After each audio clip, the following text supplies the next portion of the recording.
पितृपक्ष के उपलक्ष्य में श्री दक्षिणामूर्ति गौ सेवा समिति द्वारा आयोजित श्रीमद् भागवत ज्ञान यज्ञ के इस शुभ अवसर पर आप सभी भक्त श्रोताओं का स्वागत करती हूँ, अभिनंदन करती हूँ। हम भक्तों के विशेष अनुरोध पर परम पूज्य निरंजन पीठाधीश्वर श्री 1008 स्वामी पुण्यानंद गिरी जी महाराज व्यास पीठ पर आसीन हो इस दिव्य कथा का श्रवण कराने जा रहे हैं।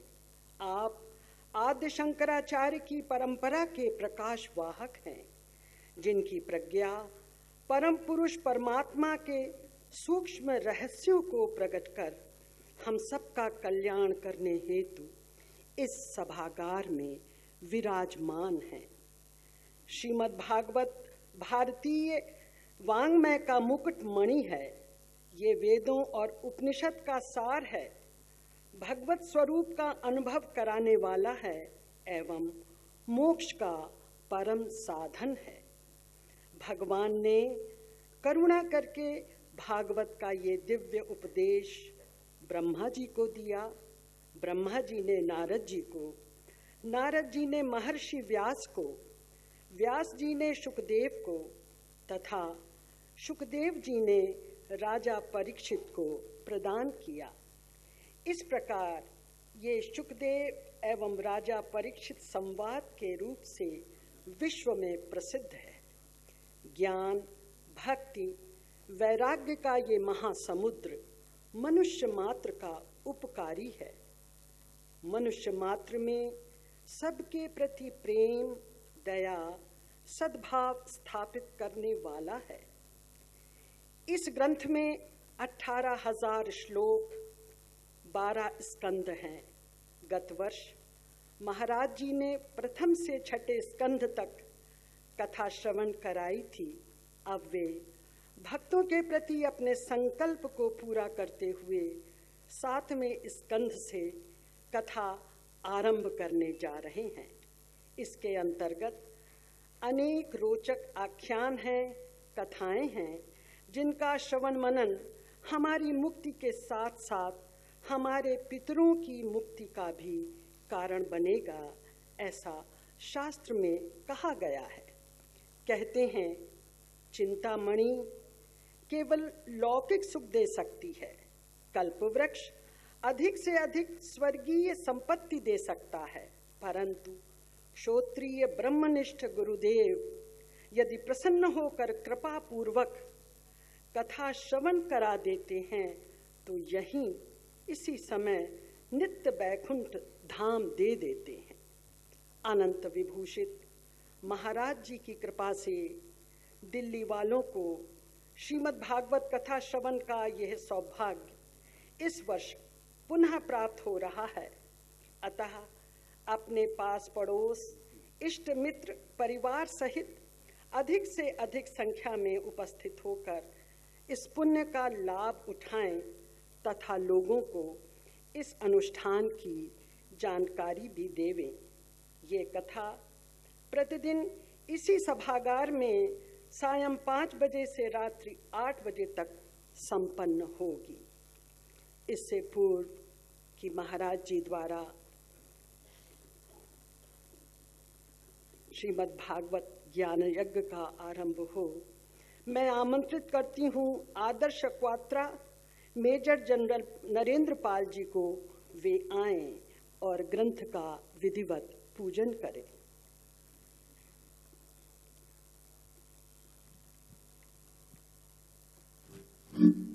ओम मंगलम भगवान विष्णु मंगलम गरुड़ मंगलम पुंडरीकाक्ष मंगलाय तनो हरि।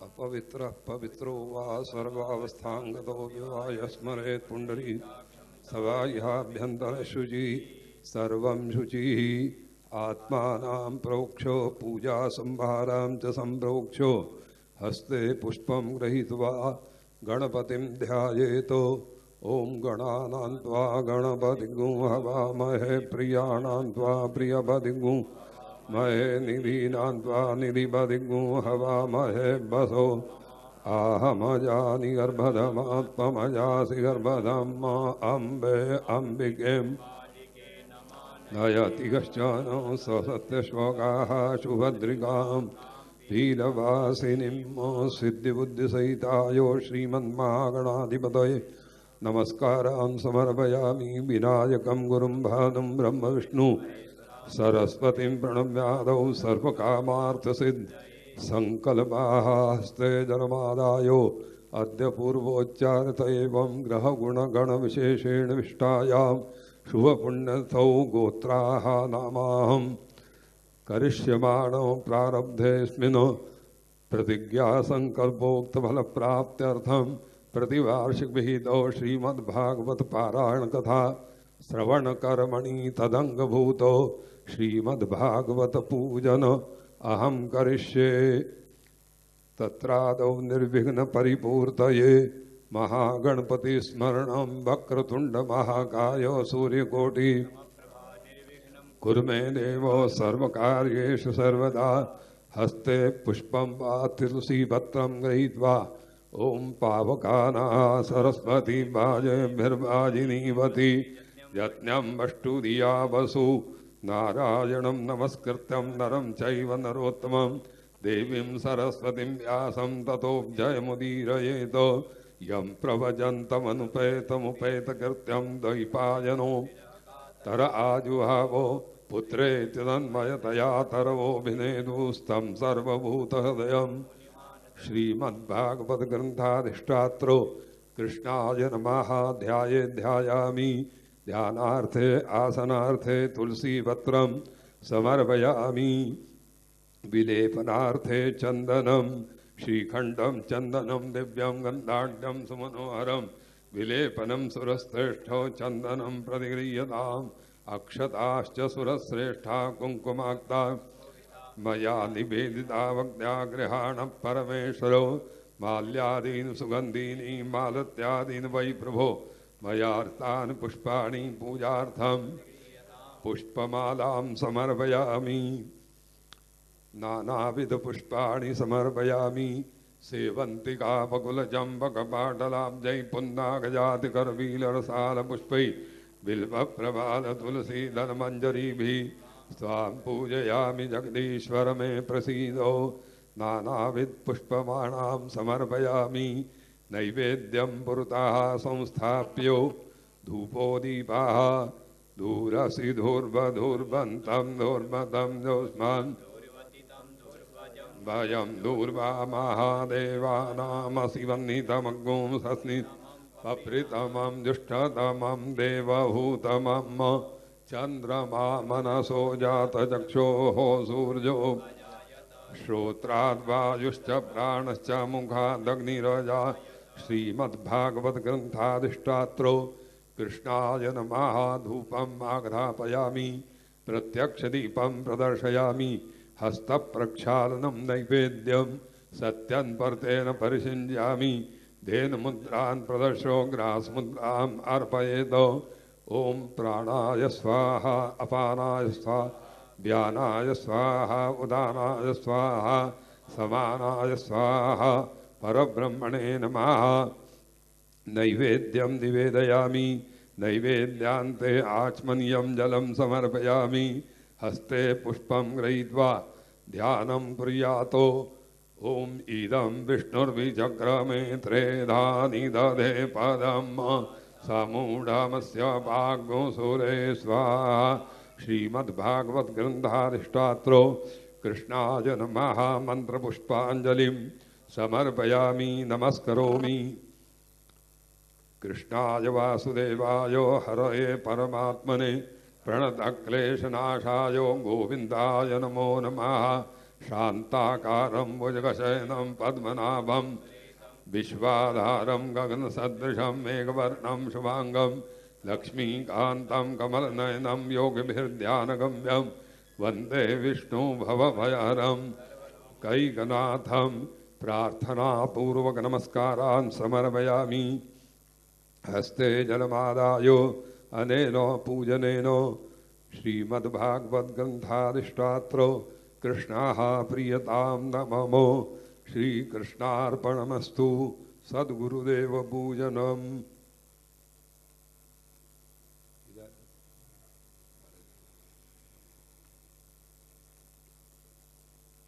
नमो गुरुभ्यो गुरुपादुकाभ्यः नमः परेभ्यो परपादुकाभ्यः आचार्य सिद्धेश्वर पादुकाभ्यो नमोस्तु लक्ष्मीपति पादुकाभ्याम् आनन्दमानन्दकर प्रसन्नं ज्ञानस्वरूपं निजबोधरूपं योगीन्द्रमीड्यं भवरोगवैद्यं श्रीमद्गुरुं नित्यहं नमामि।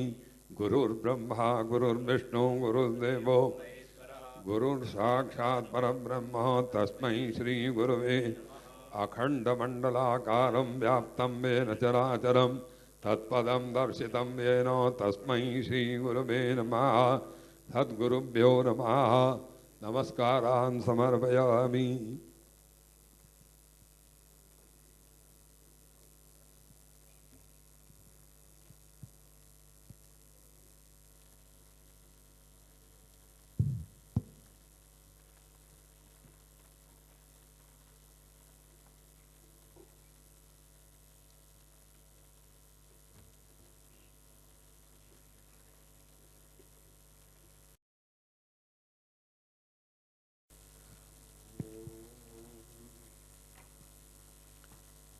प्रव्रजन्तमनपेतमपेतकृत्यं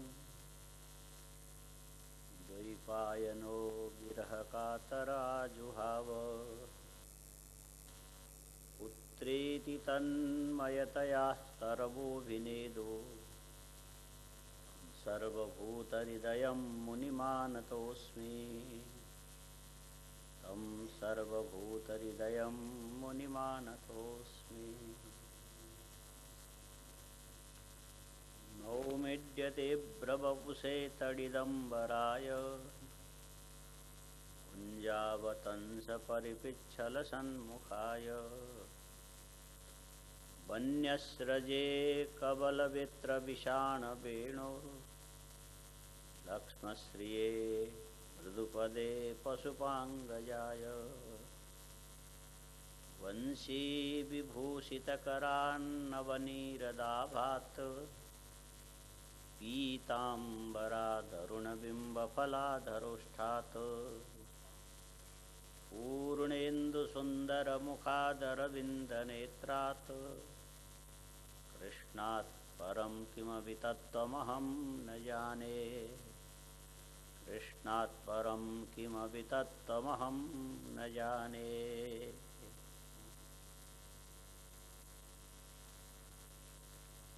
पिछले वर्ष हम लोगों ने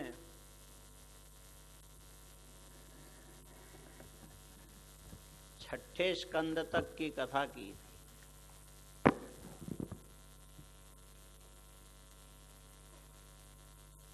सप्तम स्कंद को भगवान व्यास ने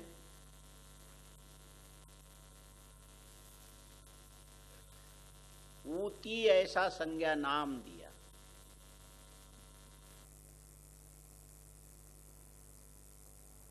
ऊती शब्द का अर्थ होता है ऊतय कर्म वासना।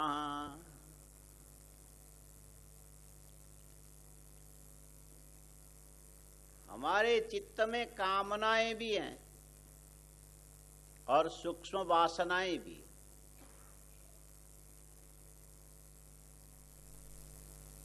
इन दोनों में परस्पर कार्य कारण भाव संबंध है।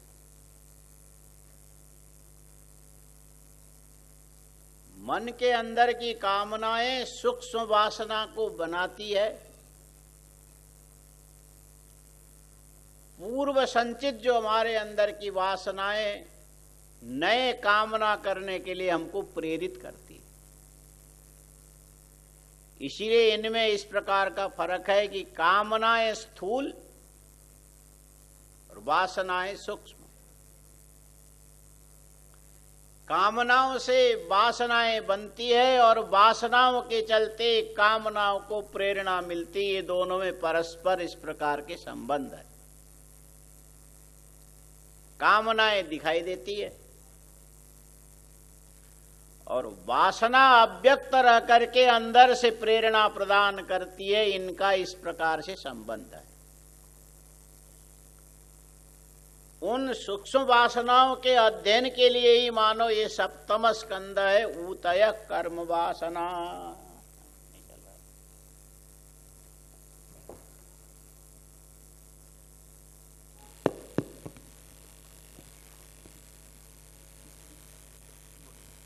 अब ये प्रारंभ हुआ सप्तम स्कंद में। सबसे पहले राजा परीक्षित ने अपनी ओर से प्रश्न किया। ये प्रश्न भगवान के लिए है, भगवान के चरित्र के लिए। शंका है। समप्रिय सुहृद ब्रह्मन् भूतानां भगवान स्वयं इंद्रस्यार्थे कथम दैत्यान् अवदित विषमो यथा। राजा ने पूछा, भगवान को सब जगह सम बताया गया। सम माने सबके प्रति समान व्यवहार करने वाले। और केवल व्यवहार में समत्व तो यही परमात्मा के लक्षण नहीं, दूसरा समप्रिय। ऐसा भगवान के दृष्टि में कोई ज्यादा प्रिय और कोई कम प्रिय ऐसा होना नहीं चाहिए। वो सबको एक जैसा ही प्रिय मानते हैं। दूसरी बात यह है कि भगवान सारे प्राणी मात्र के हितचिंतक है। सुहृद शब्द का यह अर्थ होता है कि अंदर से, हृदय से दूसरों के हित का चिंतन करने वाला। ये तीनों चीजें समान है। भगवान समप्रिय है और भगवान समसुहृद है। भूतानां भगवान समसुहृद, भूतानां भगवान समप्रिय। और ये भगवान के चरित्र में कई जगह अपने स्वभाव से विपरीत बहुत सारी बातें देखने में आ रही। ये मन को विचलित करती है। इंद्रस्यार्थे कथम दैत्यान् अवधित विषमो यथा। और भगवान ने हर जगह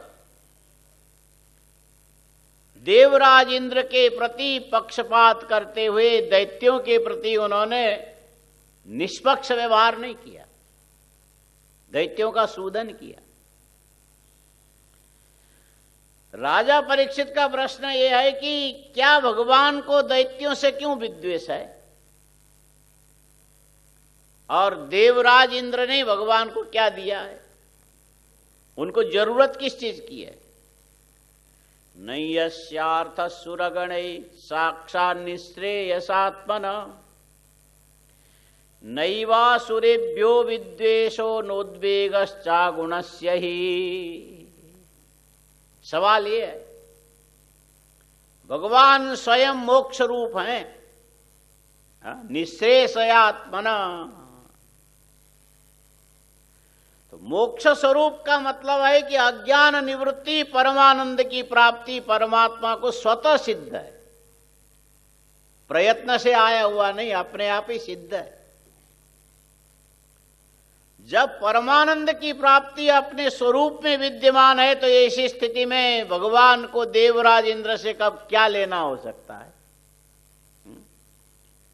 नैवासुरेभ्यो विद्वेषो नोद्वेगश्चागुणस्य ही।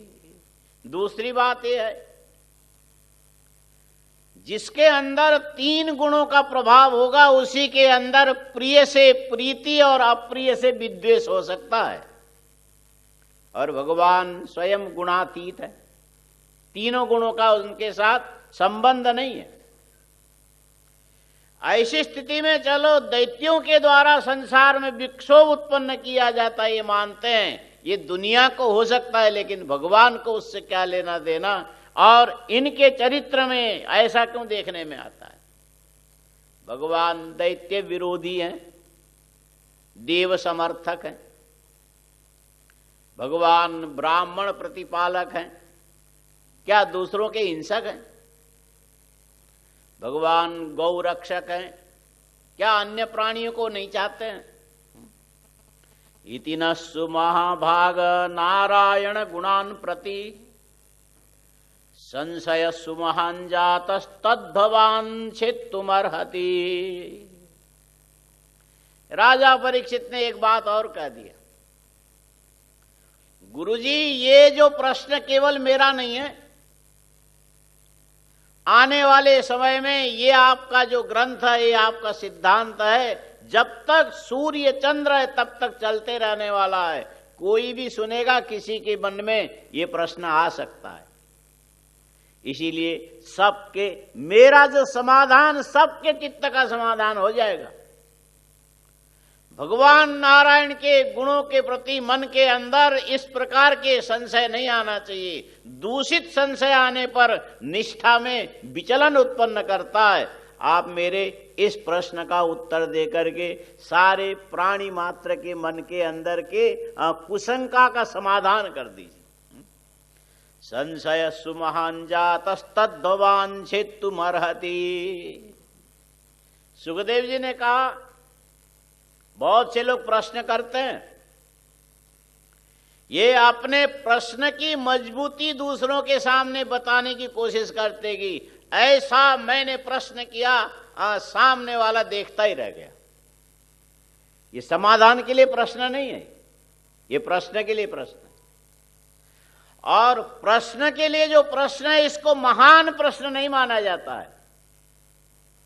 और राजा परीक्षित ने कहा, यह समाधान के लिए मेरा प्रश्न है, और ये कोई साधारण वस्तु विषयक प्रश्न नहीं है। भगवान के चरित्र के संबंध में इस प्रकार का प्रश्न का मतलब है, ये हमारे आगे उन्नति से लेके मोक्ष पर्यंत जो हमारी स्थिति है, उसको एक निश्चित सिद्धांत निर्देश करने वाला है। इसीलिए इस मेरे प्रश्न को छोटा मोटा मत समझना। सुमहान जातस्तद्भवान छित्तुमर्हति। राजा परीक्षित ने यह भी कह दिया, आपके अलावा इस प्रकार के प्रश्न का आगे चल करके समाधान करने वाला कोई निकलेगा नहीं। ये आप ही कर सकते हैं, दूसरों से नहीं हो सकता। साधु पृष्ठम महाराज हरेश्चरितमद्भुतम यद भागवत माहात्म्यम भगवत भक्तिवर्धनम। सुखदेव जी कहते, विचार एक प्रकार के मानसिक मंथन है। मंथन जैसे आप दूध गर्म करके जमा के दही का मंथन करते हो तो मक्खन निकलता है। यदि दही को निष्क्रिय वैसे ही छोड़ दोगे तो कितने दिन पड़ा रहेगा, सड़ करके बर्बाद हो जाएगा। मंथन का मतलब है इसके अंदर एक विशेष प्रकार के क्रियाकलाप होना चाहिए जो नुकसान करने वाला न हो, सार को निकालने वाला हो। ठीक इसी प्रकार राजा परीक्षित विचार के क्षेत्र में प्रश्न का भी बड़ा भारी महत्व है। जैसे लोग बोलते तो है, जहां बिना प्रसंग के कोई ऐसा कार्य करते व्यक्ति को देखते तो बोल देते हैं, तो बीच में दाल भात में मूसर चंद बन के कैसे आया? हा? दाल भात के साथ मूसर का कोई संबंध नहीं है। लेकिन ये जो दही को मंथन करने के लिए अंदर जो चीज यंत्र रखते हैं, वो लोहा होगा अथवा लकड़ी होगी, दही से तालमेल नहीं रखता है। लेकिन उसकी ऐसी विचित्रता है कि ये दही के अंदर विशिष्ट क्रिया उत्पन्न करके दही के कण कण के अंदर रहने वाले मक्खन को ऊपर उठा देती है। ठीक इसी प्रकार विचार के क्षेत्र के, लेकिन भगवान यदि किसी के ऊपर करुणा करते हैं, ये करुणा में दूसरा कोई हेतु नहीं है, अकारण करुणा करने वाले सारे जीवों के कल्याण होने चाहिए, ये भाव भगवान में होता है। सर्वे भवन्तु सुखिना सर्वे सन्तु निरामया।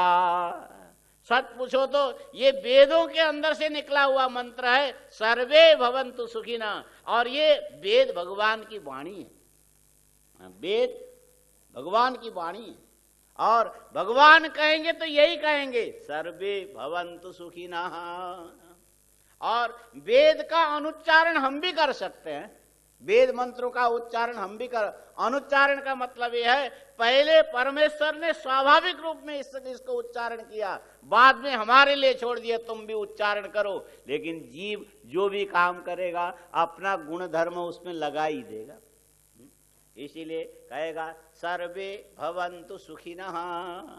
क्या बोलेंगे? बोलो, सर्वे भवन्तु। सबको याद होगा, बोलो तो। सर्वे भवन्तु सुखिनः, सर्वे सन्तु निरामया।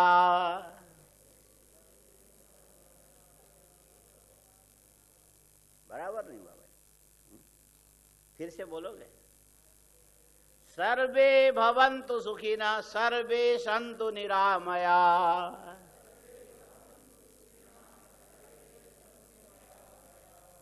इसको बार बार बोलोगे तो फिर मन में कई बातें आएगी।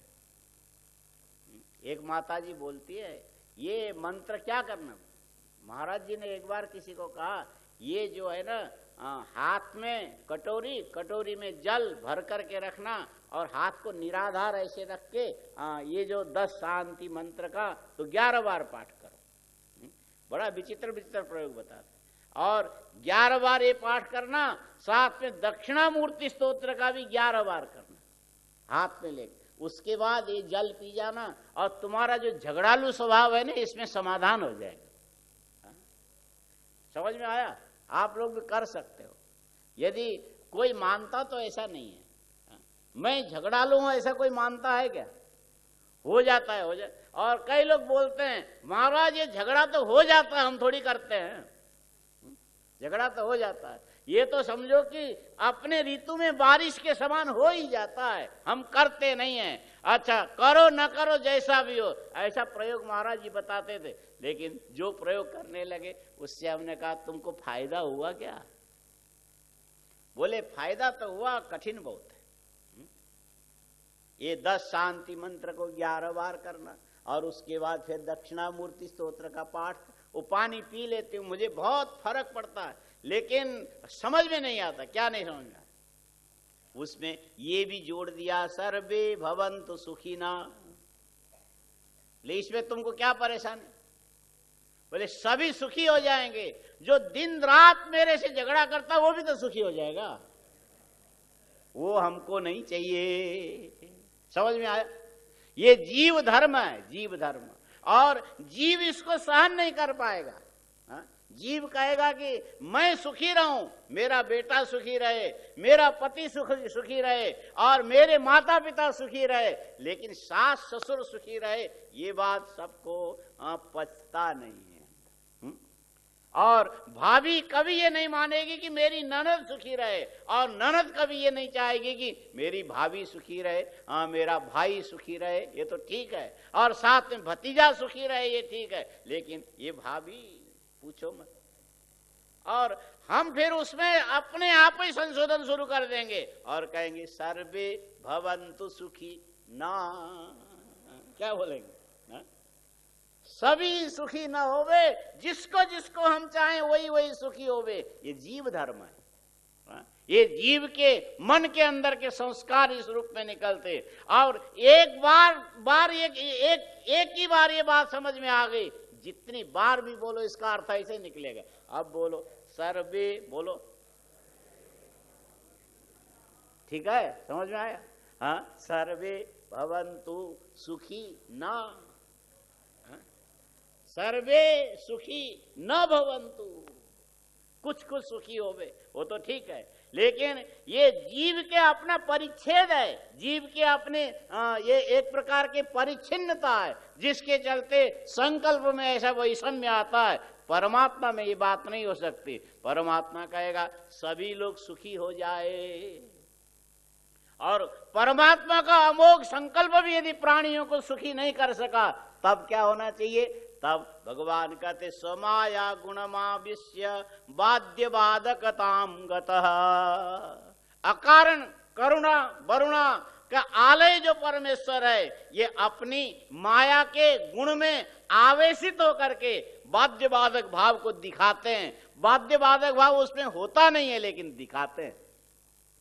बाध्य बाधकताम गतः, शीशे के सामने खड़े हो और शीशे के गिलास हाथ में लिया और आपने किसी चीज से उसको मारा और फूट गया। शीशे के सामने फूटता हुआ गिलास के टुकड़े अंदर प्रतिबिंब के रूप में दिखेगा। वहां पर फूटना भी दिख रहा है, बनना भी दिख रहा है, बिखरना भी दिख रहा है। इसके बाद भी बाहर बिखरने वाला जो शीशा है, उसके टुकड़े आपके हाथ में चुभ सकते हैं, लेकिन जो प्रतिबिंब दिखाई दे रहा शीशे के अंदर, वहां चुभना चुभाना इत्यादि कुछ नहीं होता, वो मात्र प्रतिबिंब है। ठीक इसी प्रकार परमात्मा जो अपने माया के गुण में आविष्ट होकर के भक्तों के कल्याण के लिए मनुष्य के सामने कहीं राम बन गया, कहीं कृष्ण बन गया, कहीं क्या बन गया। लगता तो ऐसा है कि आ गए, बड़े हो गए, चले गए और रोना धोना सारी चीजें चलती है, लेकिन शीशे के अंदर दिखने वाले प्रतिबिंब के समान ये बाध्य बाधकता जो भगवान की है, ये केवल हमारी दृष्टि को प्रभावित करती है, परमात्मा को प्रभावित नहीं करती। इसीलिए सुखदेव जी ने कहा स्वमाया गुणमाविश्य बाध्य बाधकताम गतः सत्वं रजस्तमैति प्रकृतिर्नात्मनो गुणा न तेषां युगपद्राजन रास उल्लास एव वा। सुखदेव जी कहते परीक्षित इस बात को समझ, गुण तीन है। कितने? तीन है, रजोगुण, सत्वगुण और तमोगुण, ये तीन गुण है। और ये तीनों गुण परस्पर एक दूसरे को अभिभूत करने को तैयार रहते हैं। ये तीनों गुण एक साथ मिलकर के कभी नहीं रहते। न ते सत्वं रजस्तमैति प्रकृतिर्नात्मनो गुणा न तेषां युगपद्राजन रास उल्लास एव वा। ये गुण प्रकृति के हैं और प्रकाशित परमात्मा करता है। और साथ में ये तीनों जो गुण हैं, ये कभी भी तीनों के तीनों एक साथ उन्नत नहीं होंगे, एक साथ अवन्नत नहीं होंगे, एक साथ सम नहीं होंगे। यदि इनके अंदर समत्व आ गया, समझ लो उसी का नाम प्रकृति, वो व्यक्त न होकर के अव्यक्त रह जाएगा। इसीलिए कभी कभी सत्वम न तेषां युगपद्राजन रास उल्लास एव वा। जय काले तो सत्वस्य देवर्षिन् रजसो सुरान् तमसो यक्ष रक्षांसि तत्कालानुगुणो भजत। बोले जिस समय सत्वगुण अपने आप को ऊपर उठाता है, उस समय आपके अंदर देवताओं के धर्म दिखने लगेंगे, ऋषियों के स्वभाव प्रकट होने लगेगा, और रजोगुण की वृद्धि होने पर आपके अंदर यक्ष राक्षस के भाव जगने लगते हैं। हमारे अंदर सारे गुण क्रमशः आते हैं। कभी सात्विक गुण आता तो आप आंख बंद करके बैठ जाओगे, मंत्र के अर्थ का चिंतन करोगे, अर्थ में परमात्मा का अनुभव करोगे, परमात्मा का हृदय में ध्यान करोगे, ध्यान करते करते समाधि तक जा सकते हो। लेकिन इसी के अंदर रजोगुण की वृद्धि हो गई, उसी परमात्मा के ध्यान करते करते कहोगे ये भगवान बहुत दिन से तुम्हारा ध्यान कर रहे हैं, क्या तुम हमको थोड़ा करोड़पति नहीं बनाओगे क्या? रजोगुण ऐसा बोलेगा, हम दरिद्र क्यों रह गए।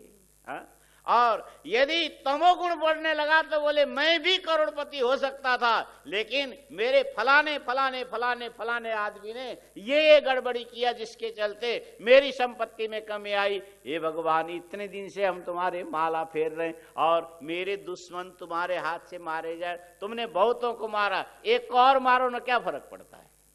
ये तमोगुण के अंदर ये भाव आ जाता है। जय काले तो सत्वस्य देवर्षिन् रजसो सुरान् तमसो यक्ष रक्षांसि। जिस समय सत्वगुण की वृद्धि होती समष्टि में, देवता ऋषि ये सब उन्नत होते हैं। जिस समय रजोगुण बढ़ने लगता है, उस समय असुर यक्ष राक्षस इत्यादि बढ़ते हैं। तत्कालानुगुणो भजत ज्योतिरादिवारा दिरिवा भाति संघाता न विविच्यते विदन्त्यात्मानमात्मस्थं मथित्वा कवयोन्ततः। सुखदेव जी ने बड़े अच्छे अच्छे उदाहरण दिए। लकड़ी के अंदर आग लगता है, लकड़ी के अंदर बोलो, लकड़ी के अंदर सो तो नहीं गए? हाँ, अभी मत सोना। बोलो, लकड़ी में। हाँ, कई बार मैं बुलवाता हूं, ऐसा बोलो तो आप लोग तो सब बड़े बड़े हो, कहीं कहीं पर बच्चे मिलते तो हम कहते बोलो लकड़ी में आग लगता है। एक बच्चा बोलता स्वामी जी ये सही नहीं है। क्या सही है बोल? लकड़ी में तो आग लगता ही है, और बिना लकड़ी के भी आदमी के अंदर भी आग लगता है। हाँ? छोटा बच्चा बोलता, सही बोला कि गलत बोला? हाँ? आग खाली लकड़ी में नहीं लगती है, आदमी के अंदर भी आग लगती। हमने कहा भैया जितना मैं बोल सका उतना तो सुन ले। अच्छा बताओ। और लकड़ी में जो आग लगती है चारों ओर एक ही जैसा जले ऐसा नहीं होता है। एक साइड में अग्नि की ज्वाला निकलेगी, दूसरे साइड में धुआं निकलेगा, तीसरे साइड में कोयला होगा, सब जगह एक ही जैसा नहीं जलता है, अलग अलग। और ठीक इसी प्रकार प्राकृत पदार्थों के अंदर कहीं सत्वगुण बढ़ता हुआ दिखेगा, कहीं पर रजोगुण बढ़ता हुआ दिखेगा, कहीं पर तमोगुण बढ़ता हुआ दिखेगा। ये तीनों चीजें एक सब जगह एक ही सरीके बढ़ते हो ऐसा होता नहीं है। ज्योति रादिवा भाति संघातान्न विविच्यते। है लकड़ी अग्नि, अग्नि लकड़ी के अंदर ही है, और लकड़ी के धर्म में और अग्नि के धर्म में एकदम अंतर है, बहुत बड़ा फर्क है। और फर्क होने पर भी लकड़ी से आदमी अग्नि को अलग करके कभी जान नहीं सकता। ठीक इसी प्रकार प्रकृति के गुणों को सत्ता देने वाले, स्फूर्ति देने वाले परमात्मा है, लेकिन इन संघात के अंदर से परमात्मा को अलग करके देखना ये जीव के बस की बात न होने के कारण जीव इस चीज को पहचान नहीं पाता। यही हमारा अज्ञान है। तमसो जो विदन्त्यात्मानमात्मस्थं मथित्वा कवयोन्ततः। बिल्कुल किसी को ज्ञान नहीं होता है।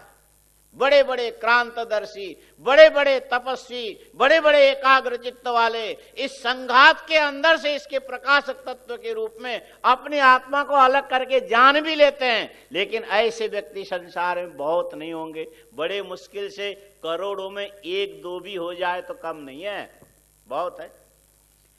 यदा शिश्रिक्षु पुरात्मन प्रभो रजसृजते सपृथक् स्वमायया सत्वं विचित्रासुरिरं सुरेश्वर सहिष्यमाणस्तमयीरयत्यसौ। राजा परीक्षित ने पूछा सुखदेव जी से, गुरुजी ये जो प्रकृति के तीन गुण, अलग अलग प्रकार के इनका विकास, अलग प्रकार के ह्रास, अलग प्रकार के मध्य स्थिति, इनको प्रेरणा देने वाला कौन है? लकड़ी में अग्नि को जो प्रज्वलित करने के लिए प्रेरणा देने वाली हवा होती है, हवा। हवा का भी अपना, हवा जानते हो? हवा जानते हो? एक जगह हमने पूछा हवा जानते हो? बोले हम हवा को तो ज्यादा नहीं जानते, लेकिन किसी को हवा देना हम जानते हैं। किसी को ऐसी हवा दे देंगे कि आदमी वैसे ही पागल हो जाएगा। और ऐसे गैस का चूल्हा जला करके खिड़की खोल करके रखो, हवा क्या काम करता है आपको पता लगता है। इधर से हवा चली, वो पतीली के उधर के कोने में गैस का जो ज्वाला जाएगा और इधर खाली रहेगा। जहां की हवा चली उधर की ओर अग्नि की ज्वाला चलने लगती। हवा की अपनी ये विशेषता होती है। और प्रकृति के तीनों गुणों को प्रकृति बढ़ाती घटाती है कि इसको घटाने बढ़ाने वाला कोई और है। तो बोले ये प्रकृति भी इसमें कुछ नहीं करती, साथ में भगवान भी इसमें कुछ नहीं करते। करने वाला कौन है? परमात्मा का एक प्रभाव है, उस प्रभाव का नाम है काल समय। यदा शिश्रिक्षु पुरात्मन प्रभो रज सृजते सपृथक् स्वमायया।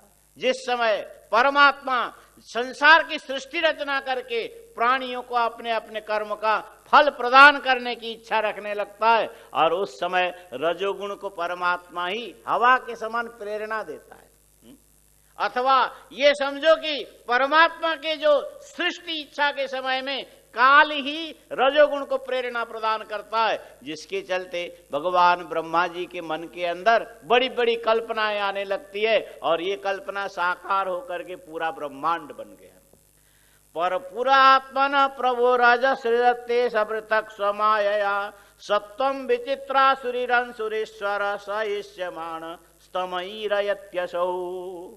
अब सवाल यह है कि ये जो बने हुए संसार में रमण करने की इच्छा जब उस परमात्मा के अंदर होती है, ठीक उसी समय ये जो काल क्या करता है, हर एक व्यक्ति के हृदय के अंदर के सत्वगुण को प्रेरित करता है। सत्वगुण प्रेरित होने पर इस जगत के अंदर आप रमण करने आप नहीं करते हो। ये रमण करने वाला समष्टि में विचार करके देखो, 1 2 3 नहीं, अनंत प्राणी जो रमण करते हैं, आनंद की अनुभूति एक रूप में उनको होती है। इसका मतलब है ये मन बुद्धि चित्त अहंकार स्थूल सूक्ष्म कारण जो शरीर, इसके अंदर रमण करने वाला जो दुखद विषय के अंदर भी आनंद के अभिव्यक्ति करने वाला सत्व विशिष्ट परमात्मा है।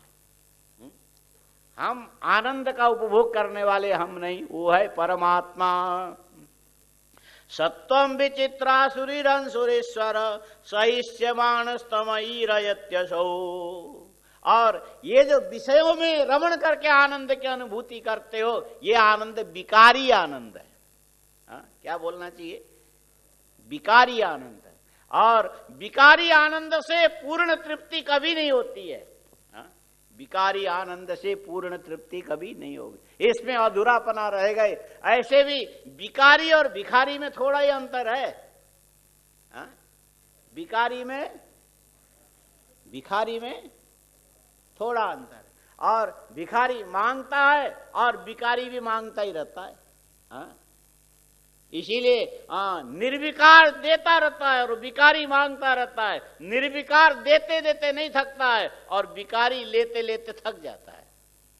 कितना लेगा? इसीलिए हम लोग आकृति जो दिखाते हैं, भगवान के 4 हाथ और आदमियों के 2 हाथ। ये 4 हाथ भगवान को अतिरिक्त क्यों दिए? क्योंकि मांगने वाले दुनिया में बहुत है। एक हाथ से देते देते पूरा नहीं पड़ता, इसीलिए निरंतर उसको देते रहना। तभी तो ये जो थोड़े बहुत भी परमात्मा के चिंतन करने वाले कहीं न कहीं कुछ कुछ देख लेते। इसीलिए किसी ने बनाया, देते देते राम थके ना मांग मांग संसार। क्या ऐसा बोलते हैं वो? और सारी दुनिया भिखारी है, सारी दुनिया बिकारी है, दोनों है। ये जो प्रकृति के गुणों के विकार के चलते किसी के अंदर पूर्णता नहीं है, पूर्णता की कामना मन के अंदर होती है, इसलिए याचना करता है। सारा संसार विकारी है। विकारी कभी भी हमेशा पूर्ण न होने के कारण एक दिन कहीं न कहीं जाके उसको विश्राम करना पड़ता है। जब पूरे समष्टि में परमात्मा विश्राम की इच्छा करता है, तब फिर ये काल तमोगुण को बढ़ा करके पूरे संसार के वैचित्र्य को अपने आप में विलीन करके फिर आराम करता है। प्रलय का मतलब है परमात्मा का आराम है। तमयीरयत्यसौ कालम चरंतम सृजतीशाश्रयं प्रधान पुंभ्याम नरदेव सत्यकृत येष राजन्नपि काल ईशिता सत्वं सुरानीकमिवैधयत्यत। भगवान आप लोग भट्टी के अंदर से यदि अपनी रक्षा करनी चाहिए, नहीं करना चाहिए। भट्टी के अंदर से जलता हुआ कोयला निकालोगे, हाथ से पकड़ के निकालोगे कि चिमटा से? और हाथ से निकालो तो क्या हर्ज है? हाथ जल जाएगा। और चिमटा से पकड़ के निकालोगे, चिमटा भी तो जलेगा तो सही। जले तो जले, मरे तो मरे, उसका कुछ बिगड़ने वाला नहीं। उसका बिगड़े तो भी हमारा क्या हो, हमारा तो काम बन गया। इसीलिए लोग सुनाते हैं, कोई पंडित जी थे, पितृपक्ष का समय था, पितृपक्ष चल रहा है? पितृपक्ष नहीं चल रहा है। कहते पितृपक्ष में ये श्राद्ध पक्ष है। श्रद्धा से किया जाए उसको क्या बोलते हैं? श्राद्ध होता है। काम ज्यादा होने पर फिर श्रद्धा काम नहीं करती। काम ज्यादा होने पर आदमी भूल जाता है। और हमने भी सोचा था कि आश्रम में 14-15 दिन खीर खिलाना चाहिए ब्राह्मणों को, आज बनाना ही भूल गए। काम ज्यादा होने से भूल जाते। और श्रद्धा से ब्राह्मणों को खीर खिलाना चाहिए। इससे पितृलोक, ये जो पितृपक्ष है ना, पितृलोक में रहने वाले पितरों को तृप्त करने वाला है। और ब्राह्मणों को खीर खिलाने से पितृलोक में पितर लोग प्रसन्न। भूल गए, याद ही नहीं रहा। कल से मिलेगा। हाँ? श्राद्ध पक्ष में ब्राह्मणों को खीर खिलाना चाहिए। खीर को ही सही मान। पहले अपने सबसे बड़े महाराज जी थे ना, उनसे लोग पूछते थे कि महाराज भंडारा करना है, क्या बनाए? घी और बुरा। बोले आपके जमाना में ये बुरा भी बुरा ही है, इतना अच्छा नहीं, कोई और बताओ। तो बोले अच्छा ठीक है, तुमको ज्यादा ही खर्चा करना हो तो खीर बना ले, पूड़ी बना ले। और राजस्थान की भाषा में बोलते थे, और काली रोटी धौली दाल।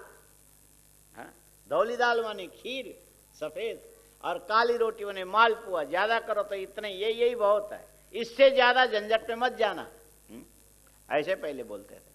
अच्छा, ये जो श्राद्ध पक्ष के अंदर पंडित जी किसी के घर में श्राद्ध में नियम है, ब्राह्मण को भोजन कराओ तो ऐसा भोजन कराना, ऐसा कराना, दूसरे जगह जाके खाए नहीं और शाम को अपने घर में भी न खाए।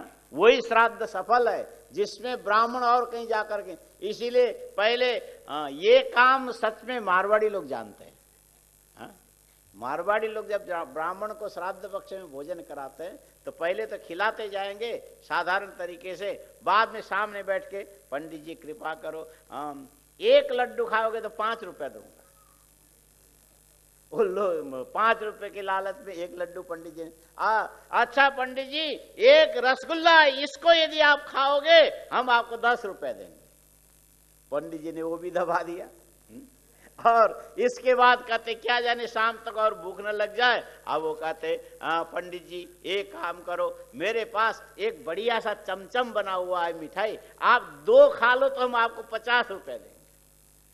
पंडित जी को कितना मिला? 5, 10 और 50, अब कितना हो गया? तो 65 तो पहले बहुत होता था, और किसी तरह से मन मार के पंडित जी ने दबाया। पैसे से कुछ भी हो सकता है। और खा तो लिया। अब पंडित जी उठे, हाथ भी धो लिया और यजमान से कहने लगे, भैया जरा देख लो तो मैं अपनी चप्पल पहन रहा हूं कि दूसरे का। झुका नहीं जा रहा है, तुमने इतना खिला दिया। तो उस सेठ जी का लड़का कहता थोड़ा सा चूर्ण दे दूं। पंडित जी कह रहे धत तेरी की, तेरा सत्यानाश। ओ पंडित जी क्या बोल रहे हो? अरे ये चूरन खाने की जगह होती तो मैं 50 रुपए में 1 चमचम और नहीं खा लेता। वो तो सारा खत्म हो गया। और इस ढंग से खा के पंडित जी चले दक्षिणा उक्षणा लेके, और चलते चलते घर जरा दूर था, एक पीपल के पेड़ के नीचे आराम करने लगे और थोड़ी अच्छी नींद आई। इतने में ये जो गाय चराते हुए कोई यादव आ गया। यादव, ये भी बड़ा विचित्र हिसाब है। और आया तो पंडित जी के छाती में बैठ गया, और छाती में बैठ के मुंह में गोबर का उपला है ना वो रगड़ने लगा। पंडित जी जगे हो क्या कर रहा है? बोले पंडित जी डरो मत, मैं आपको मारूंगा नहीं, क्योंकि हमने सब जगह सुना ब्राह्मण के मुख में अग्नि होती है, मुझे बीड़ी पीना है, जरा आपके मुंह में रख। अच्छा, अब ये जो बीड़ी पीने लायक अग्नि क्या ब्राह्मण के मुख में होता है क्या? उस बेचारे को भ्रम हो गया। चूल्हे में आग जलाते हो, कोयला निकालने के लिए चिमटे का प्रयोग करते हो, हाथ नहीं लगाते हो, क्योंकि ये जो अग्नि आपके हाथ को जला देगी। और परमात्मा भी संसार की सृजना करता है, लेकिन सृजना करने में जरा जरा से काम करने लग जाओगे। सबसे पहले लोग बोलते हैं ना, ये जो पेट्रोल के बड़े बड़े टैंकर चलते हैं और उसके पीछे लिखा रहता है अत्यधिक प्रज्वलनशील पदार्थ। क्या बोलते हैं? एक आदमी हमको गाड़ी में लेके जा रहा था, मैं उसके बाजू में था, उसकी घरवाली पीछे थी, और एक पेट्रोल का टैंकर वाला उसको ये आगे बढ़ने का रास्ता ही नहीं दे रहा था। और उससे पीछे लिखा हुआ, वो धीरे से बोलता देख ले पीछे क्या लिखा है। तो बोले क्या लिखा होता? अत्यधिक प्रज्वलनशील। हमने कहा मैं भी देख रहा हूं, आप भी देख रहे हैं, किसको बोल रहे हो? बोले पीछे वाली को बोल रहा हूं। क्या? अरे उसको समझ में आ जाए। स्वामी जी मेरे तो गाड़ी में भी पेट्रोल, आगे गाड़ी भी पेट्रोल के टैंकर है और पीछे भी वही बैठी है। ये भी पेट्रोल के समान ही है, जहां से चिंगारी लगी वहीं जल जाएगी।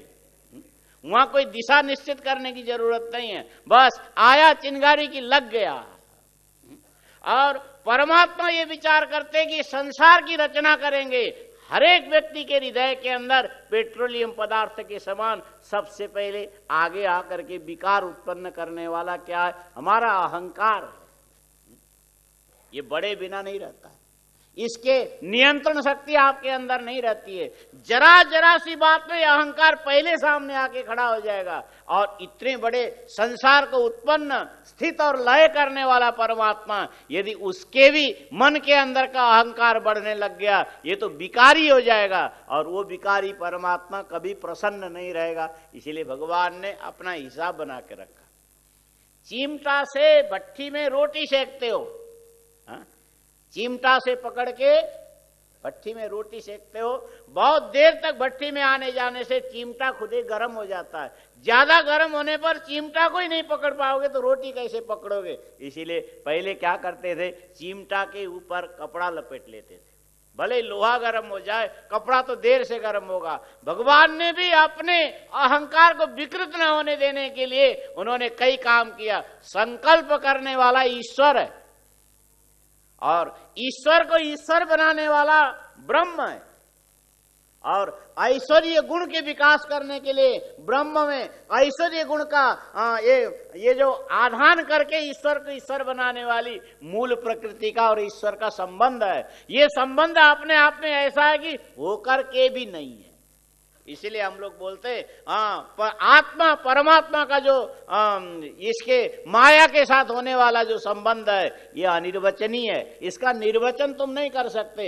ऐसा विचित्र संबंध परमात्मा प्रकृति के साथ करता है। और ये जगत की उत्पत्ति काल के अंदर भी उसके अहंकार में विकार न आने पाए, उसके लिए उन्होंने काल को, समय को आगे रख दिया। मैं संकल्प करूंगा, काल उसको तत्त गुणों को तत्त अनुकूल प्रेरणा प्रदान करके आगे के कार्य को संचालित कर लेता है। कालम चरंतम सृजति साश्रयम प्रधान पुंभ्याम नरदेव सत्यकृत येष राजन अपि काल ईशिता सत्तम सुरानीक मिवैधयत्यत। गुणों को प्रेरित करने वाला समय है, गुणों को प्रेरित करने वाला समय है। और समष्टि सत्वगुण को जब समय प्रेरणा प्रदान करने लगता है और उस समय बहुत सारे ऐसे दैत्यों की सेनाएं देवताओं के ऊपर विजय प्राप्त करने लगती है। जब रजोगुण को प्रेरित करता है परमात्मा, सृष्टि का विकास होता है। रजोगुण को परमात्मा विशुद्ध भाव से प्रेरित करने लगता है तो सारी दुनिया एक ही बात बोलेगी, विकास विकास विकास। ऐसे वातावरण में मोदी आते हैं। ये सात्विक गुण नहीं है, तामस नहीं है, ये रजोगुण है। रजोगुण के द्वारा विकास होता है। और केवल विशुद्ध विकास में यदि किसी का मन लग गया, सब लोग ये चाहे कि सभी लोग विकसित हो जाए, इसका मतलब है समष्टि परमात्मा जो काल को प्रेरित, काल के द्वारा रजोगुण को प्रेरित कर रहा है और तमोगुण को प्रेरणा प्रदान किया तो पूरा जगत एक ही बार में जयराम जी की हो जाएगा। तत्प्रत्यनीकान असुरान सुरप्रियो रजस्तमस्कान प्रवीणोत्युरुस्रवा। देखने वाला साक्षी परमात्मा सत्वगुण के वृद्धि काल में देवता विजयी हो रहे हैं, उसको देख के खुश होता है। रजोगुण के वृद्धि काल में यक्ष राक्षस गंधर्व विजयी हो रहे हैं, भगवान उसको भी देख के खुश होता है। और तमोगुण के वृद्धि काल में सारा संसार अंत में लय की ओर जा रहा है, इसको देख करके भी भगवान को कोई परेशानी नहीं होती। ये मात्र देखने वाला दृष्टा मात्र है। अत्रैव बोधारिता पूर्वम। राजा परीक्षित कहने लगे, गुरुजी क्या बात है, आज आपने क्या खा लिया? सुखदेव जी ने कहा, मैं कुछ खाता ही नहीं हूं। कुछ नहीं खाते थे। वो तो रात को समाधि, दिन में आए, सुनाए और चल दिए। वो भी न लेना, सुखदेव जी मगन भाई हैं, मगन भाई, न लेना न देना। फिर क्या खाया ऐसा तुमने क्यों पूछा? बोले इतना दार्शनिक रहस्य आप मेरे सामने प्रकट करोगे, मुझे तो बैठे बैठे नींद आ जाएगी। अच्छा अच्छा ठीक है, मेरा ध्यान हट गया था। अब मैं तुमको समझाता हूं। अत्रैवोदारित पूर्वम इतिहास सुरर्षिणा प्रत्या महाक्रतौ राजन पृच्छते जात शत्रवे। बोलने लगे, देख तू पैदा ही नहीं हुआ था, तब की बात बता रहा हूं, पुराना इतिहास है और तेरे से सीधा संबद्ध है, और हमसे संबद्ध यदि नहीं होगा तो हम सुनना पसंद नहीं करेंगे। सुखदेव जी कहते तुमसे संबद्ध एक इतिहास है, सुन लो। दृष्टप्रीत्या महाक्रतौ राजन पृच्छते जात शत्रवे दृष्ट्वा महाद्भुतम राजा राजसूये महाक्रतौ वासुदेवे भगवती सायुज्यम चेदि भूभुजौ। बोले देख परीक्षित, बात ऐसी हुई, तुम्हारे दादा थे युधिष्ठिर और उन्होंने इंद्रप्रस्थ के अंदर बहुत बड़ा राजसूय यज्ञ किया था। ये इंद्रप्रस्थ दिल्ली के अंदर ही किया था, राजसूय यज्ञ किया। और उस राजसूय यज्ञ के अंदर बड़े बड़े लोग एकत्र हुए थे। दुर्योधन भी आया था, धृतराष्ट्र भी आए थे, भीष्म पितामह भी आए थे, संसार के गणमान्य से लेकर के साधारण सभी लोग इकट्ठे हुए थे, खूब लोग आए थे। बड़े आनंद से यज्ञ संपादित हुआ और उसमें अब यज्ञ समाप्त होने के बाद विदाई समारोह हो रहा था। विदाई समारोह, क्या बोलते हैं आप लोग? विदाई समारोह नहीं होता। शादियों में एक होता है विदाई समारोह, दूसरा क्या होता है? स्वागत समारोह। दो नहीं होता है। विदाई समारोह कब होता है? सुबह?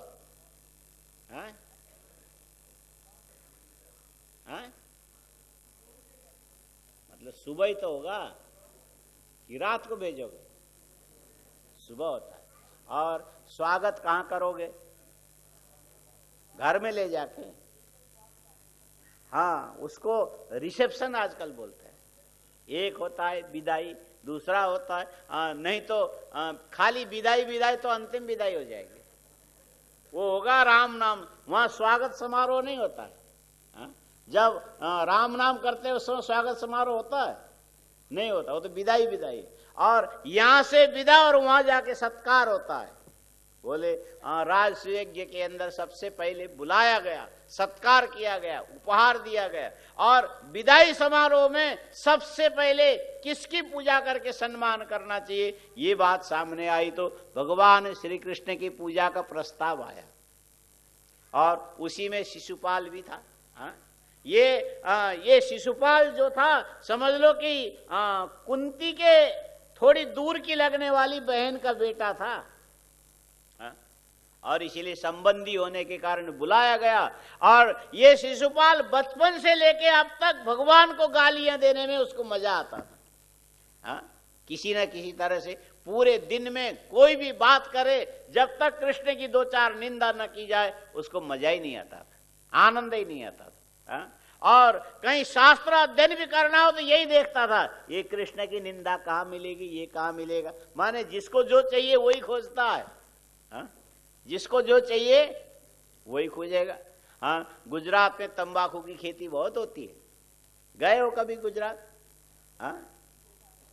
गुजरात में गांव के अंदर जाओ तो तंबाकू की खेती सबसे ज्यादा इस समय गुजरात में होती है। खूब तंबाकू होता है। और हमने एक से पूछा, तुम्हारी इतनी अच्छी जमीन, इतना बढ़िया पानी, सब कुछ, तंबाकू की खेती क्यों करते हो? बोले एक तो स्वामी जी कम समय में होता है, तंबाकू ज्यादा समय नहीं लेता है। ये जो अक्टूबर नवंबर अभी ये बोएंगे, समझो कि दिसंबर से पहले पहले दिसंबर के अंत तक काटने लायक हो जाएगा। और दूसरा कम समय में पूरा होता है। और क्या सुविधा है? बोले इसको जानवर नहीं खाते। समझ में आया? जानवर तंबाकू के खेत में जाके तंबाकू नहीं खाते, और वो देखता है कि उसके खेत में चला भले ही जाएगा, लेकिन उसके विरोधी जो दूसरे दूब आदि घास है वही खाएंगे, तंबाकू को मुंह नहीं लगाता। उन्होंने कहा कोई जानवर, कोई भी नहीं, गधा भी नहीं खाता है। और आदमी ऐसा है कि जिसको गधा भी न खावे, आदमी को चाहिए। और सबसे ज्यादा कमाई तंबाकू में है। इसीलिए हम तो धंधे वाले आदमी हैं, तंबाकू की खेती करते हैं।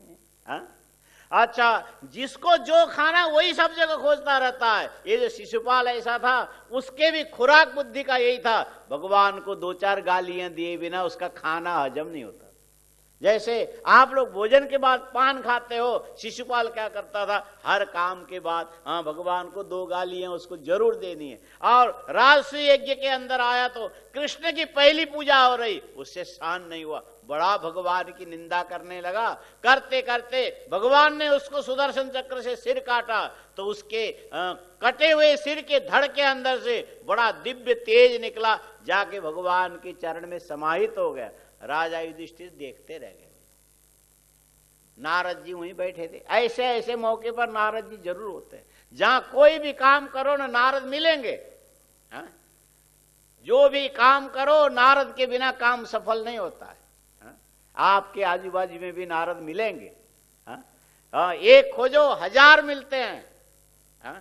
दूर खोजो नजदीक मिलते हैं। नारद जी वहीं बैठे थे। दम घोष सुत पाप आरभ्य कल भाषण संप्रत्य मर्षि गोविंदे दंत वक्त्रश्च दुर्मति। युधिष्ठिर ने नारद जी को पूछा, उसी राजसूय यज्ञ के अंदर बोलने लगे, नारद जी बड़ा गजब हो गया। अहो अत्यद्भुतम एतद दुर्लभै कांति नामपि वासुदेवे परे तत्ते प्राप्ते चैद्यस्य विद्विषः। बड़े बड़े ऋषि, बड़े बड़े मुनि, बड़े बड़े समाधिनिष्ठ और एकांत में रह के भगवान के अतिरिक्त और किसी का जिसने चिंतन नहीं किया, उनको भी भगवत गति बड़े आराम से नहीं मिलता। और निरंतर भगवान की निंदा करने वाला ये जो शिशुपाल मरा तो भगवान में जाकर के मिल गया, इससे बड़ा आश्चर्य भला और क्या हो सकता है। भगवन निंदया बेनो द्विजस्तमसि पातित दम घोष सुत पाप आरभ्य कल भाषणात। पीछे आपने सुनाया, अंग के पुत्र हो गए राजा बेन, और बेन जब शासन करने के लिए आया, सब जगह उसने बोल दिया न यष्टव्यम न दातव्यम। बेन ने बोला आज के बाद कोई यज्ञ नहीं करेगा, कोई दान नहीं करेगा, राजा सबसे बड़ा है, यही ईश्वर है, सारी प्रजा का पालन पोषण करता है, यदि देना हो तो हमको लाके उपहार दे दो, और यज्ञ करने की जरूरत नहीं, जप करने की जरूरत नहीं, तप करने की जरूरत नहीं। ये यज्ञ यागादि जो कर्म है ये सब पाखंड है। यज्ञ की निंदा, भगवान की निंदा नहीं हुई। भगवन निंदया बेनो द्विजस्तमसि पातित। उस समय तपस्वी ब्राह्मणों ने बहुत तेरे समझाए, भाई ऐसा मत कर। प्रजा धर्म कर्म करती है, राजा को उसका दशांश अपने आप ही मिलता है, और किए जाने वाले धर्म कर्म का निषेध करेगा, आखिरी पुण्य रहित होने के कारण राज्य से तो क्या तू संसार में जीवन से भी वंचित हो जाएगा, ऐसा मत कर। राजा बेन कहने लगा, तुम लोग ऋषि लोग हो, लंबी लंबी दाढ़ी लेकर के चलते हो, बच्चों के समान बुद्धि रखते हो, और भरण पोषण करने वाले राजा की ओर तो ध्यान नहीं देते, और यज्ञ यागादि ईश्वर की बात करते हो, तुम्हारी बुद्धि खराब है। जब ऋषियों ने देखा कि ये समझने वाला नहीं, एक बार हुंकार भरी, राज्य सिंहासन से मर करके नीचे गिरा। राजा युधिष्ठिर बोलने लगे, ब्राह्मणों के कोप से मरा हुआ होने के कारण बेन की सदगति नहीं हुई थी, तमसि पातितः नरक में चला गया, और भगवान के निंदा करते करते ये शिशुपाल मर गया और भगवान के चरण में जाके लीन हो गया। ये कैसे आश्चर्य की घटना है, नारद जी इसका समाधान करो। सपतोर असकृत दृष्टुम यद ब्रह्म परम अव्ययम चित्रो न जातो जिह्वायाम नांदम बिबिशतुस्तम। राजा युधिष्ठिर कहने लगे, भगवान की निंदा करने वाला जो शिशुपाल है, उसके तो जिह्वा के अंदर हर्पिस होना चाहिए था। हर्पिस जानते हो, आजकल दिल्ली में चल रहा है, एक बीमारी नहीं है, हर्पिस। भगवान करे न होवे तो अच्छा, लाइन से चलता है, इतना पता नहीं क्या क्या होता है। जीभ में हो जाए कितना कठिनाई भरा होगा। और राजा युधिष्ठिर कहने लगे, भगवान की निंदा करने वाले के तो जीव में ऐसे तो कुष्ठ भी बोलते हैं, एक कुष्ठ की विचित्र प्रजाति है हर्पिस भी। स्वित्रो न जातो जिह्वायाम नांधम विविशतुस्तमा, जीते जी उसके जीव में कुष्ठ रोग होना चाहिए था, मरने के बाद नरक में जाना चाहिए था, जाके सीधा भगवान में विलीन हो गया। ये तो बड़ा आश्चर्य है। सपतो रसक दृष्टुम यत्तद् ब्रह्म कथम तस्मिन् भगवती दुर्वग्राह धामनि पश्यताम सर्वलोकानाम लयमीयतुरंजसा।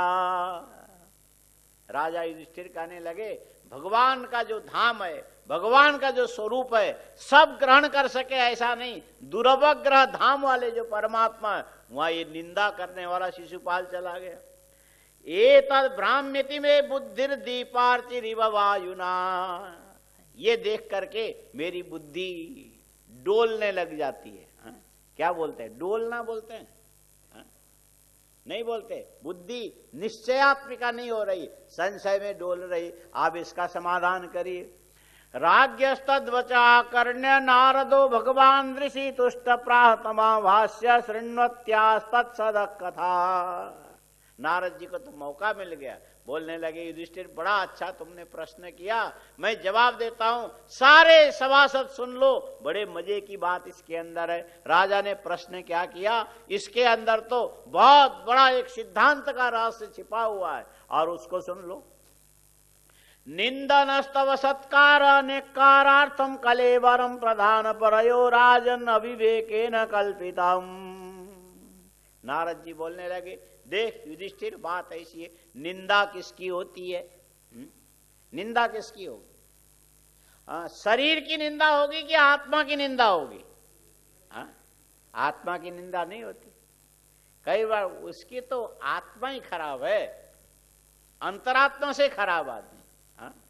उसके अंदर छाती फाड़ के, जैसे हनुमान जी ने राम को दिखाया था, और इस आदमी को छाती फाड़ के अंदर देखो तो पता नहीं क्या क्या मिलेगा। इसकी तो आत्मा ही खराब है सब, जबकि आत्मा खराब होती नहीं, होती है। निंदन स्तव सत्कार नेकारार्थम कलेवरम। निंदा के लिए शरीर होता है, सत्कार के लिए शरीर होता है। शरीर यदि है तो आपको लोग फूल माला पहनाएंगे, शरीर यदि है तो आप गलत काम करोगे तो कहोगे, अरे तेरा बाप भी ऐसे ही था, तेरे दादा भी ऐसे ही थे, परदादा भी। ये निंदा भी शरीर को लेकर के ही होता है। निंदन स्तव सत्कार नेकारार्थम कलेवरम। और इसके साथ तीसरी क्रिया होती है धिक्कार। धिक्कार को यहां पर नेकार बोल दिया। एक निंदा और दूसरे सत्कार, तीसरा धिक्कार। धिक्कार निंदा भी नहीं है, धिक्कार सत्कार भी नहीं है। माने निंदा से पूरा न पड़े तो अंत में गए धिक्कार है, धत। धिक्कार का छोटा रूप क्या है? इधर दिल्ली से लेकर के कश्मीर तक बोले धत तेरे की बोलते हैं। ये धिक्कारने का तरीका है, भाषा के अंदर संक्षिप्त रूप है। प्रधान परयो राजन अविवेकेन कल्पितम। नारद जी बोलने लगे, अच्छा युधिष्ठिर एक बात बताओ, ये जो जिंदे आदमी की निंदा होगी कि मरे हुए की? निंदा किसकी होगी? जिंदे की होगी कि मरे हुए की? महाभारत के अंदर जब अर्जुन ने भगवान के निर्देश से कर्ण को मारा और विपन्न अवस्था में फंसा हुआ था उस समय मारा, जब सिर कट के नीचे गिर गया और भगवान भी रथ से नीचे उतर गए। अर्जुन देखने लगा ये भगवान को क्या हो गया, और सिर उधर गिरा पड़ा था और शरीर इधर गिरा पड़ा था, और मरने पर भी ऐसा लगा कि ये कर्ण अभी दोबारा उठेगा, फिर अर्जुन के सामने डटेगा ऐसा। भगवान जाके उसको प्रणाम करने लगे, नमस्कार करने लगे कि तेरा जैसा वीर पुरुष पृथ्वी के अंदर कभी कभी दिखने में आते, नहीं तो हमेशा नहीं आते। अर्जुन कहने लगा ये भगवान को क्या हो गया? प्रधान परयो राजन अविवेकेन कल्पितम। अच्छा, और अर्जुन भी भगवान के देखा देखी नीचे आया, हाथ पकड़ के कहने लगा, पहले तो आप बोलते थे इसको मारो, और मर गया तो आके नमस्कार कर रहे हो, क्या बात है? भगवान अर्जुन से कहने लगे तू समझता नहीं, इस शरीर के अंदर पहले एक दिव्य आत्मा थी, बाद में तुमको पता लगेगा वो तेरे से बहुत दूर की चीज नहीं थी। ये जो दुश्मनी और मित्रता, ये तो मन के अंदर का विकार है, लेकिन आत्मा उससे साक्षात संबंध रखने वाला नहीं है। लेकिन ये जो प्रधान प्रकृति पर माने परमात्मा, इसका असंबंध में संबंध का अध्यास होता है, और इस अध्यास को लेकर के आदमी के स्थूल सूक्ष्म कारण शरीर बनते हैं। उस शरीर की निंदा होती, स्तुति होती है, लेकिन आत्मा की निंदा स्तुति नहीं होती। और उसके बाद भी ये जो प्रधान और पर जो वस्तु है, दोनों का जो संबंध है, इस संबंध में आत्मा की क्वालिटियां अलग अलग होती। ये कर्ण भले ही तुम्हारा दुश्मन था, ये बात अलग है, तुमने मारा ये बात अलग है, मारने के लिए मैंने प्रेरणा दी ये बात अलग है, लेकिन इसके अंदर की जो अंतरात्मा जिस शरीर के साथ जुड़ी हुई थी, ये अंदर का बहुत महान आत्मा था। इसीलिए मैं उसके अंदर की आत्मा को प्रणाम करने के लिए, कृतज्ञता ज्ञापन करने के लिए तुमने संसार में आकर के संसार को सुशोभित किया। मरना, जीना, राग, द्वेष, लड़ाई झगड़ा, ये अपने अंदर की बात है, लेकिन व्यक्ति की महानता का अपलाप कभी करना नहीं चाहिए। इसीलिए प्रणाम कर रहा। तो शरीर को किया कि आत्मा को किया? प्रधान परयो राजन अविवेकेन कल्पितम। ये पूछने लगा अर्जुन, इसका मतलब जीते जी भी आप उसका सम्मान करते थे? बोले बिल्कुल करता था। किसके लिए? बड़े पुरुषार्थी था, बलवान था, वीर था, निडर था, सत्यवादी था, दानवीर था। और तुम्हारा विरोधी हुआ, इसीलिए मारने के लिए मुझे उपाय सोचना पड़ा, लेकिन ये व्यक्ति तुम्हारे विरोधी होने मात्र से खराब नहीं था। अब अर्जुन पूछता है कौन सा व्यक्ति? व्यक्ति का क्या मतलब? बोले ये जो प्रधान माने प्रकृति और पुरुष का जो अनिर्वचनीय संबंध है, ये संबंध विशिष्ट जो व्यक्ति था, व्यक्त होकर के सामने आया, और ये निंदा के पात्र नहीं था, और व्यवहार में कुछ भी होता रहे, लेकिन एक बड़ा विलक्षण था। हिंसा तद अभिमाने न दंड पारुष्योर यथा वैषम्यम य भूतानाम ममा इति पार्थिव। शरीर में आत्मा ने जाकर के यदि अभिमान कर लिया स्थूल सूक्ष्म कारण में, तब जाकर के आगे उसकी निंदा भी होगी, स्तुति भी होगी, धिक्कार भी होगा, नहीं बना तो मारा मारी भी होगी। ये सब चलता है।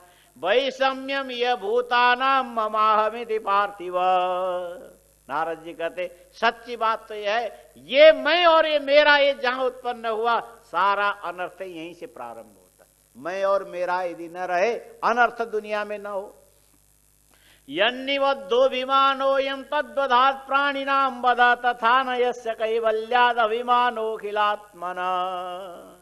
सच्चाई तो यह है कि शरीर के मरने से उसके अंदर के आत्मा की मृत्यु नहीं होती है। शरीर की हिंसा हो सकती है, आत्मा की कभी हिंसा नहीं होगी। परस्य दम कर्तुर्हि हिंसा केनास्य कल्पते तस्मात् वैरानुबन्धेन निर्वैरेण भयेन वा स्नेहात् कामेन वा युञ्जात् कथंचित् नेक्षते पृथक। सच्चाई तो ये है, किसी भी तरह से ये जो वैर भाव रखना, स्नेह रखना, काम का भाव रखना, ये सारी चीजें तुम्हारे मन के अंदर की वृत्ति है, और देखना यह है कि इसका विषय क्या है। हाँ, तुम वैर भाव किससे रख रहे हो? हाँ, यदि साधारण आदमी से वैर भाव रखोगे, ये वैर भाव तुम्हें नरक की ओर ले जाने वाला होगा, और साक्षात भगवान से वैर भाव रखोगे, वैरी का भी चिंतन निरंतर करोगे, और जिसका चिंतन करोगे चित्त में तुमने उसको स्थान दिया। ये जो शिशुपाल ने भगवान के साथ वैर भाव रखा, लेकिन बैरी चित्त के अंदर भगवान बैठ गए, शिशुपाल के बैरी बन करके, उसी से उसके अंदर के सारे दोष क्षीण हो गए, इसीलिए उसकी मुक्ति हुई। स्नेहा यथा वैरानुबंधेन मर्त्यस्तन्मयताम यात। अच्छा, अब कोई ये पूछने लग जाए कि यदि कोई आदमी किसी से वैर भाव रख करके शत्रु का चिंतन करके मर जाए तो क्या बनेगा? बोले ये अगले जन्म में वैसा ही शत्रु बन जाएगा, और भगवान को शत्रु माना तो भगवान ही बन जाएगा, और भगवान बनने के बाद दोबारा किसी को शत्रु मित्र मानने की आवश्यकता नहीं। ये जो भगवान से वैर भाव रख करके भी समझ लो, शिशुपाल ने बड़ी भारी साधना अपने जीवन में किया, जो भगवत भाव को प्राप्त हो गया। एवं कृष्णे भगवती माया मनुजईश्वरे वैरेण पूत पापमानम स्तमापु अनुचिंतया। वैर भाव के द्वारा भी कृष्ण चिंतन से सारे जीवन के पाप को क्षीण करने के बाद शिशुपाल भगवान में लीन हो गया। इसको तुम कोई आश्चर्य की बात मत मानो। कामाद द्वेषाद भयात स्नेहाद यथा भक्तेश्वरे मन आवेश्य तदगम हित्वा भवस्तद्गतिम गता। नारद जी बोलने लगे, काम से भगवान को काम का भी विषय बनाओगे तो भी तुम्हारा कल्याण हो। कामात द्वेषात, द्वेष का भी विषय भगवान को बनाओगे तो भी तुम्हारा कल्याण होगा। भय का भी विषय भगवान से डरोगे तो भी तुम्हारा कल्याण है। स्नेहाद यथा भक्तेश्वरे मन, और भगवान के प्रति स्नेह रखोगे तो भी तुम्हारा कल्याण होगा।